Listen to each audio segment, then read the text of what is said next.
Iniego Pascual na unsyami ang kanyang pangarap na maikasal si Papa P at Christina. Totoo ba ito?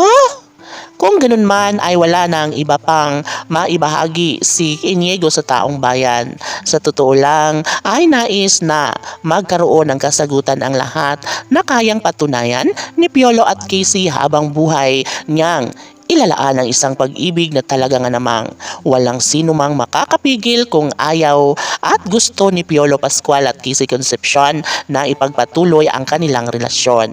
Siguro nga naman panahon na para aminin ni Iniego Pascual sa taong bayan na tila wala nang ang pag-asa pa na maikasal si Piolo Pascual at Casey Concepcion. Naunsyami nga ba ang pangarap ni Iniego Pascual para sa kanyang pangarap na pag-iisang dibdib ng kanyang amang si Papa P sa pagmamahal niya kay Christina? Well, kaya natin itong harapin. Sabi nga ni Iniego Pascual, hindi pa huli ang lahat at magkakaroon pa umano ito ng malaking pag-asa tungo sa kanilang pagkakatuluyan ni Papa P at Christina. Hindi magiging madali ang laban na ito. Kailangan umano ng pagtsatsaga, pagsasakripisyo at maglalaan ng tunay na pagmamahal. Yan ang nais na iparating ni Iniego Pascual sa kanyang amang si Piolo Pascual para hindi tuluyang makawala sa kanyang buhay kung mahal niya ba talaga itong si Casey Concepcion. Sabi nga ng netizens ay palagay nila na talaga nga namang pinakaminamahal ni Piolo Pascual si Casey Concepcion. Inialay niya ang kanyang tuwagas sa tunay na pagmamahal. Sadyang mapaglaro lamang ang tadhana at sadyang siguro nga ay panahon na para maibahagi sa taong bayan kung anuman ang nais nilang malaman. Si Casey Concepcion ang dahilan ng lahat.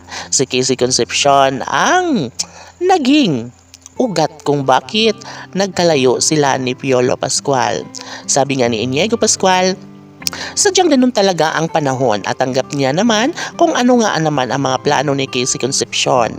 Kung sakaling magbabalikan, si Piolo at Casey ay laking pasalamat ni Iniego Pascual maging sa taong bayan sapagkat nais lamang ni Iniego Pascual na magiging maligaya ang amang si Papa P dahil ang pagmamahal ni Christina ay yun ang kasagutan at na matatagpuan lamang ang tunay na kaligayahan sa puso ni Piolo Pascual na talagang kay Casey Concepcion lamang niya madadama ito. Sabi nga ni Iniego Pascual na sadyang kokapit lamang umano siya dahil alam niya na pagdating ng panahon ay makatuluyan din ni Papa P si Christina. Kasi PG Fanatics, laban!